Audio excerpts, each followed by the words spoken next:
En quelques années, dans un pays enclavé, des milliers de tonnes de tomates cessent de pourrir au bord des routes. Le paradoxe reste saisissant. Des conserves importées, 3 fois plus chères, remplissent encore les étals, alors qu'une transformation locale commence à retenir la valeur sur place. Que change, pour les agriculteurs comme pour les ménages, le moment où un produit gaspillé devient un revenu mesurable? Et pourquoi Ibrahim Traoré est-il associé à cette promesse d'autosuffisance économique? Derrière une simple tomate sauvée du gaspillage, un laboratoire du Sahel attire désormais tous les regards. La promesse formulée autour de cette expérience est claire: montrer qu'un pays pauvre en, ou tout autre en capitaux peut transformer ses propres ressources au lieu de dépendre d'importations coûteuses. Pour le spectateur, l'enjeu tient en une idée simple en 12 mots: comprendre comment la valeur peut rester là où elle naît. Mais derrière cette clarté apparente se cache un risque majeur, souvent sous-estimé dans les analyses rapides. Si la transformation locale échoue, les pertes ne sont plus seulement agricoles, elles deviennent politiques, sociales et territoriales. Dans un État enclavé comme le Burkina Faso, chaque décision économique est contrainte par l'accès à l'énergie, par la qualité des routes et par une logistique largement dépendante des voisins côtiers. L'ambition portée au sommet de l'État, notamment sous Ibrahim Traoré, ne consiste donc pas seulement à lancer des projets visibles, mais à tester si un enchaînement cohérent peut émerger là où, pendant des décennies, les initiatives sont restées fragmentées. Ce récit mérite du temps parce qu'il pose une question rarement explorée jusqu'au bout: à quelles conditions l'autosuffisance cesse-t-elle d'être un slogan pour devenir une mécanique observable? La première révélation tient en une donnée longtemps reléguée en marge. Avant l'existence d'une usine de transformation locale, des milliers de tonnes de tomates se perdaient chaque année au bord des routes. En quelques années seulement, la production aurait progressé d'environ 40%, inversant une équation où le gaspillage dominait les revenus. Ce basculement éclaire pourquoi l'expérience burkinabé attire soudain l'attention au-delà des cercles agricoles. Une politique de souveraineté cesse d'être abstraite lorsqu'un produit auparavant jeté devient une source de valeur mesurable, visible dans les volumes et perceptible dans les prix locaux. Sous Ibrahim Traoré, cette donnée agit comme un révélateur. Elle montre que la transformation locale peut modifier la chaîne de valeur sans attendre une refonte complète du système économique. Pour comprendre cette rupture, il faut replacer l'épisode dans un contexte plus large. Pendant des décennies, le Burkina Faso a fonctionné sous la contrainte de corridors commerciaux contrôlés par ses voisins, dépendant d'importations alimentaires et énergétiques coûteuses. Les infrastructures restaient insuffisantes. Les zones rurales manquaient d'électricité et chaque crise politique ramenait brièvement le pays dans l'actualité sans permettre d'analyse structurelle durable. Cette instabilité nourrissait une lassitude économique et institutionnelle profonde. Dans ce cadre, l'idée d'autosuffisance apparaît d'abord comme une réponse pragmatique: transformer sur place ce qui est produit, réduire les pertes post-récolte et conserver une part plus importante de la valeur sur le territoire. L'usine de tomates devient alors plus qu'un projet sectoriel. Elle sert de test grandeur nature. Elle mesure si une décision ciblée peut produire des effets en chaîne depuis les champs jusqu'au marché. Cette mini-révélation referme la première question posée au début du récit. La promesse n'est plus seulement déclarative, elle se matérialise dans une statistique qui change de signe. Reste à comprendre comment ce signal isolé s'articule avec d'autres choix structurants et pourquoi Ibrahim Traoré s'impose progressivement comme le point d'ancrage politique de cette dynamique naissante. Pour relier ces transformations dispersées à une trajectoire lisible, un personnage sert de fil conducteur. Ancien soldat propulsé à la tête de l'État dans une période de turbulence, Ibrahim Traoré devient moins une figure de discours qu'un repère permettant de suivre des choix concrets.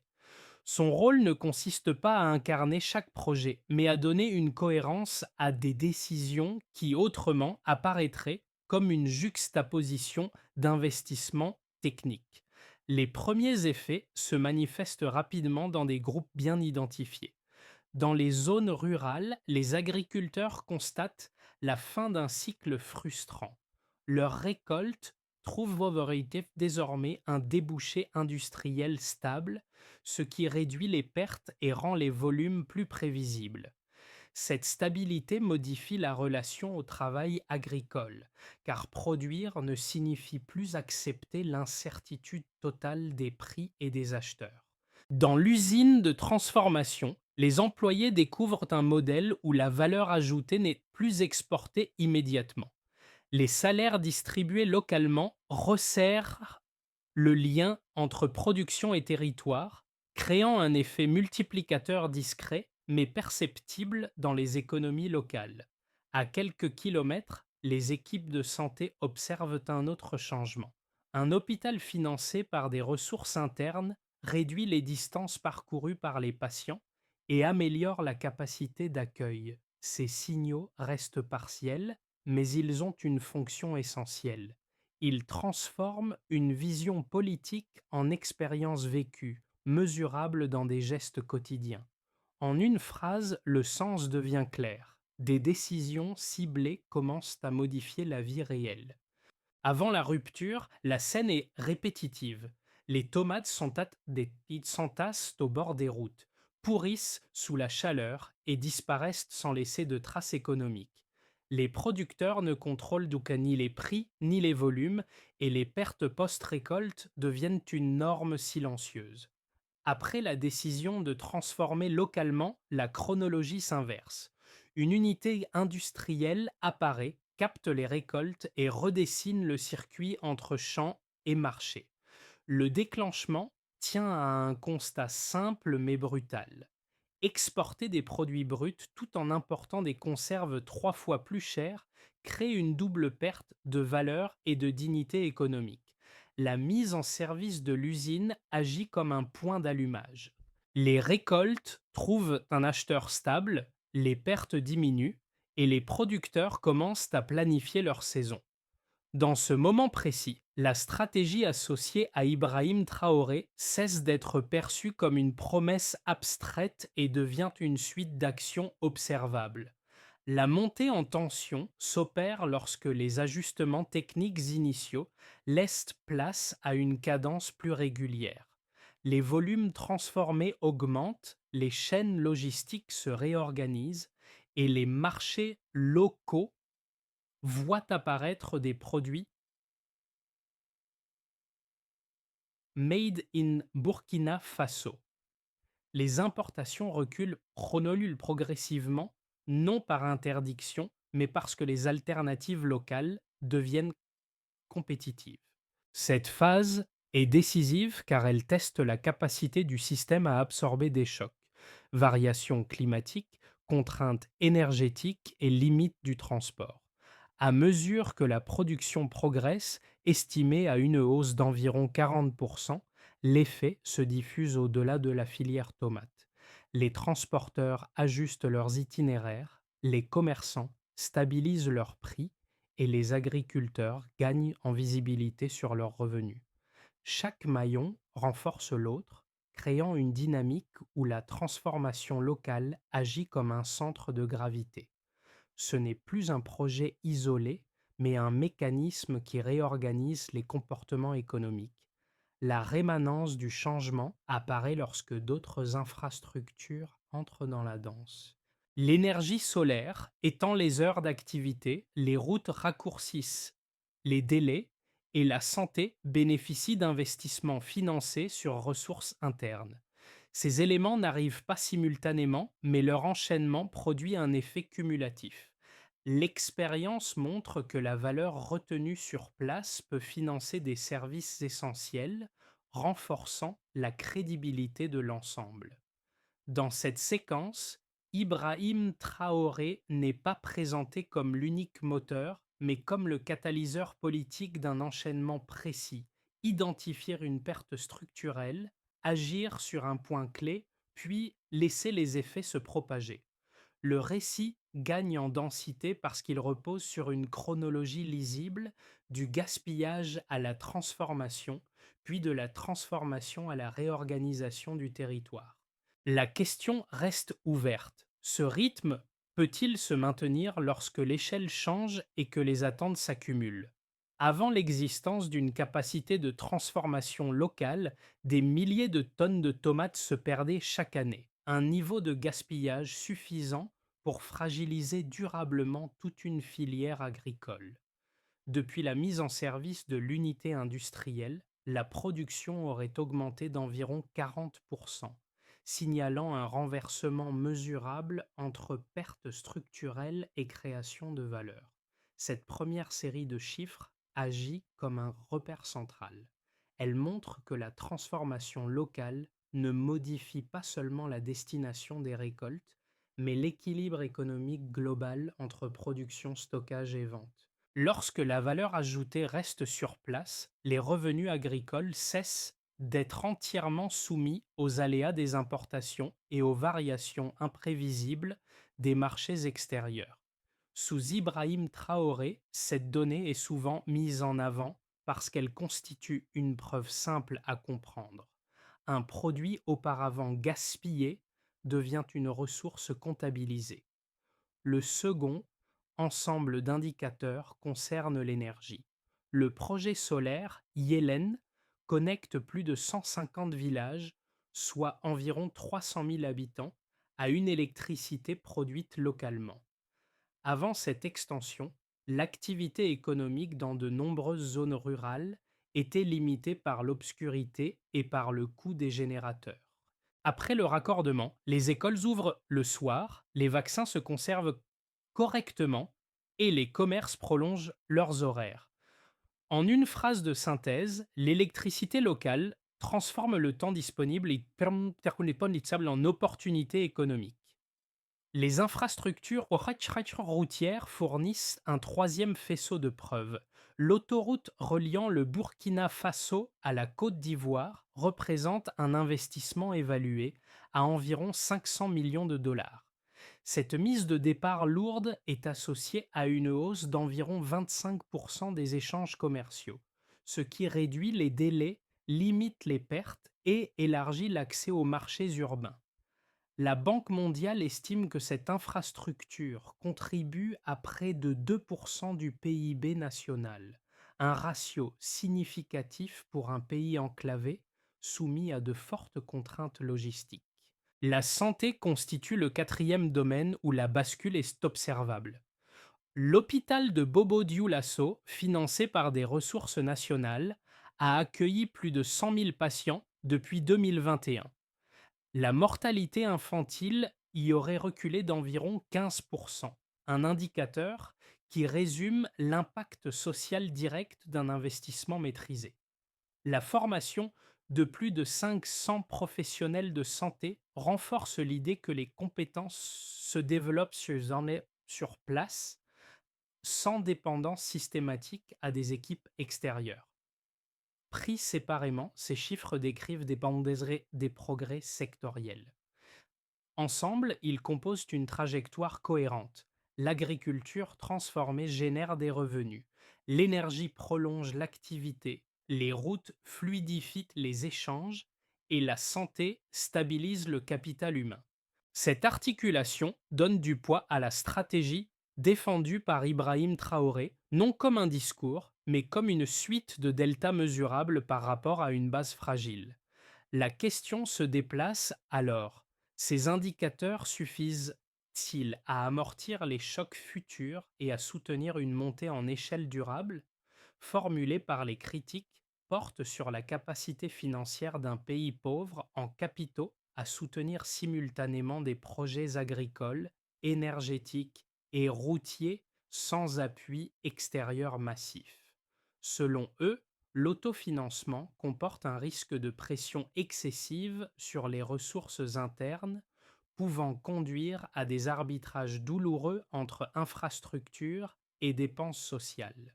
Dans un contexte sécuritaire instable au Sahel, ils estiment qu'un État enclavé ne peut pas assumer seul des investissements de long terme sans exposer sa marge budgétaire. La seconde critique vise la concentration sectorielle. Miser sur la transformation de la tomate, l'énergie solaire et une autoroute régionale est jugé fragile face aux chocs climatiques, techniques ou géopolitiques. Une mauvaise saison agricole pourrait réduire les volumes, un incident technique limiter la production énergétique ou une tension régionale ralentir les échanges commerciaux. Pour ces observateurs, l'autonomie risque de glisser vers l'isolement si la diversification reste insuffisante. Ces arguments méritent d'être pris au sérieux. Pourtant, les données disponibles apportent une réponse partielle mais concrète. La hausse estimée à environ 40% de la production agricole montre que la transformation locale crée une marge économique immédiatement perceptible, capable d'absorber une partie des risques initiaux. L'extension du projet solaire Yelen à plus de 150 villages indique que l'énergie locale ne reste pas expérimentale, mais atteint une échelle suffisante pour produire des effets sociaux visibles. La progression d'environ 25% des échanges commerciaux liés à l'autoroute suggère enfin que les infrastructures peuvent générer un effet multiplicateur, compensant une partie de leur coût initial. Sous Ibrahim Traoré, ces réponses ne prétendent pas annuler les objections. Elles déplacent plutôt le débat. La question n'est plus de savoir si le modèle est sans risque, mais s'il produit suffisamment de valeur mesurable pour justifier l'exposition au risque. Les indicateurs montrent que les fondations existent, même si leur solidité reste conditionnée à la continuité politique et à la capacité d'ajustement.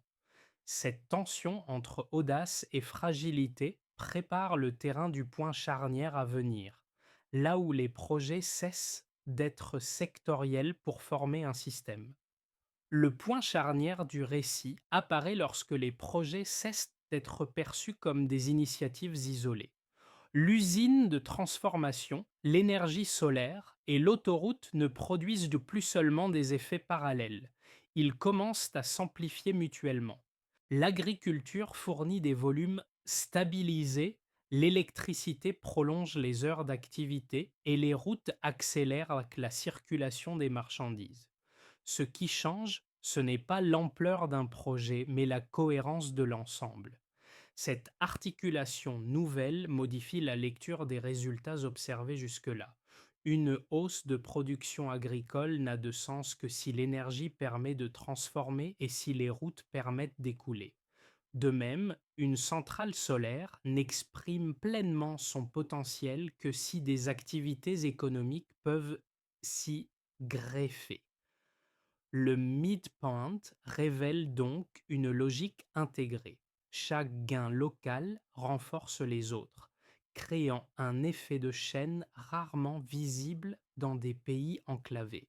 À ce moment précis, Ibrahim Traoré se retrouve associé à une bascule plus profonde que son image personnelle. Il devient le point de convergence d'une stratégie qui relie agriculture, énergie, infrastructure et santé dans une même trajectoire. La souveraineté cesse d'être sectorielle pour devenir systémique. Cette révélation ferme une nouvelle boucle de curiosité. Si les projets fonctionnent comme un ensemble cohérent, leurs conséquences ne peuvent plus être évaluées séparément. Elles doivent être observées dans la vie quotidienne des groupes directement concernés, là où la théorie rencontre les effets concrets. Pour les agriculteurs, la transformation locale modifie d'abord le rapport au risque. Les récoltes de tomates ne sont plus condamnées à pourrir faute de débouchés, et la hausse, estimée à environ 40% de la production, traduit une meilleure maîtrise des volumes. Les producteurs peuvent négocier sur des bases plus prévisibles, planifier les saisons et réduire la dépendance aux intermédiaires. Cette stabilité change la logique des campagnes, où produire cesse d'être un pari systématique contre les pertes. Du côté des entreprises et des commerçants, les effets se cumulent. L'électricité issue du projet solaire Yellen permet de prolonger les heures d'activité et de réduire les coûts liés aux générateurs. Les routes améliorées raccourcissent les délais de transport et limitent les pertes, notamment pour les produits périssables. Les petites et moyennes entreprises trouvent ainsi un environnement plus lisible où l'énergie, la logistique et la demande locale s'alignent progressivement. Les marges restent modestes, mais elles deviennent plus régulières. Pour les ménages, les conséquences sont moins spectaculaires mais plus diffuses. Dans les villages raccordés, la lumière transforme le quotidien. Les enfants étudient le soir, les aliments se conservent plus longtemps et l'accès à l'information s'améliore. L'hôpital de Bobo Dioulasso, financé par des ressources nationales, a déjà accueilli plus de 100 000 patients depuis 2021, réduisant les déplacements et renforçant la confiance dans le système de soins. La baisse estimée d'environ 15% de la mortalité infantile résume l'impact social direct de ces investissements. À l'échelle régionale et géopolitique, les effets commencent à être observés avec attention. L'autoroute vers la Côte d'Ivoire, associée à une hausse d'environ 25% des échanges commerciaux, montre qu'un pays enclavé peut renforcer sa position sans dépendre exclusivement des corridors côtiers traditionnels. L'expérience burkinabé alimente les débats au Sahel où d'autres États confrontés aux mêmes contraintes énergétiques et logistiques cherchent des modèles reproductibles. Dans cette lecture transversale, Ibrahim Traoré apparaît moins comme un symbole que comme le point de jonction politique de ses conséquences.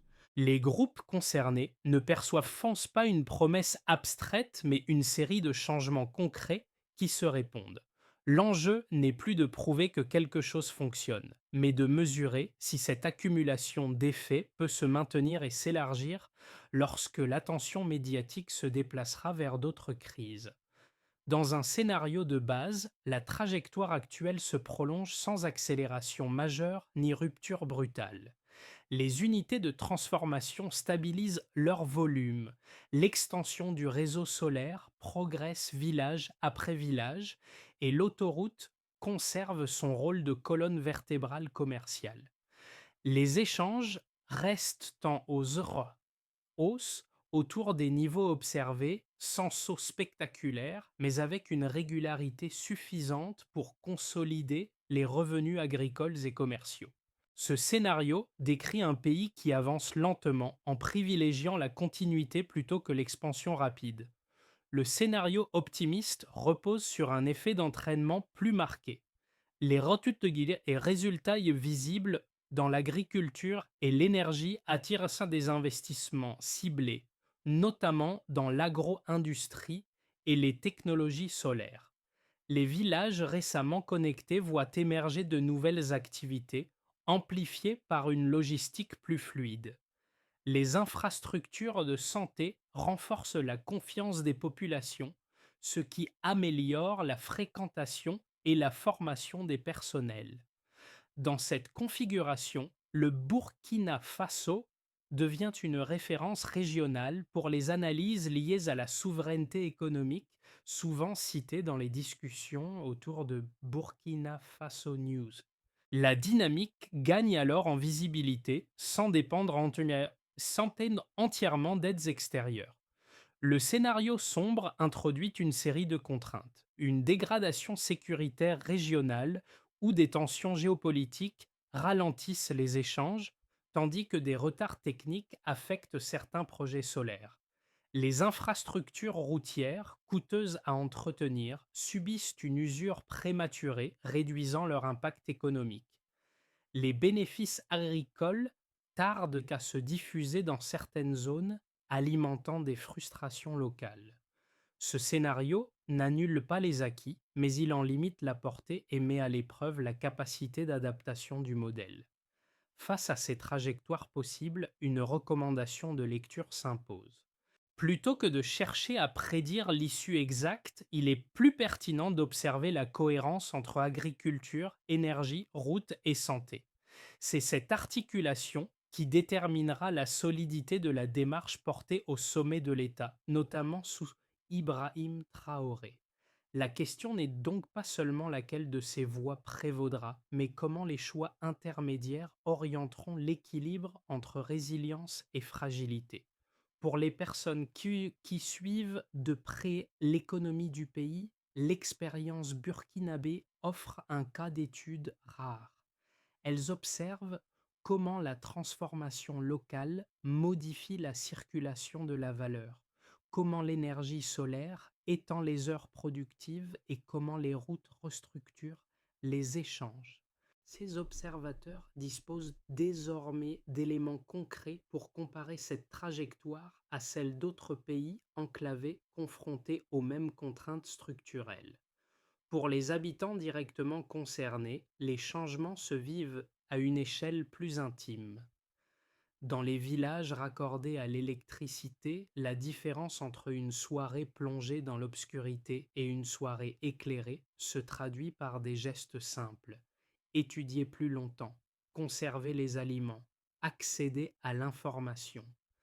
Les familles qui fréquentent l'hôpital de Bobo Dioulasso perçoivent la valeur d'une structure financée localement, capable d'accueillir des milliers de patients sans dépendre en permanence d'une aide extérieure. Ces expériences quotidiennes donnent un sens concret à des choix économiques souvent perçus comme lointains. Pour un troisième groupe composé d'étudiants, de chercheurs et d'observateurs régionaux, le cas du Burkina Faso devient un terrain d'analyse privilégié. Les données issues de l'excellence de l'agriculture, de l'énergie, des transports et de la santé permettent d'examiner les liens entre autosuffisance et dynamique sociale. Elles offrent aussi un matériau pour évaluer ce qui fonctionne, ce qui reste fragile et ce qui pourrait être adapté ailleurs.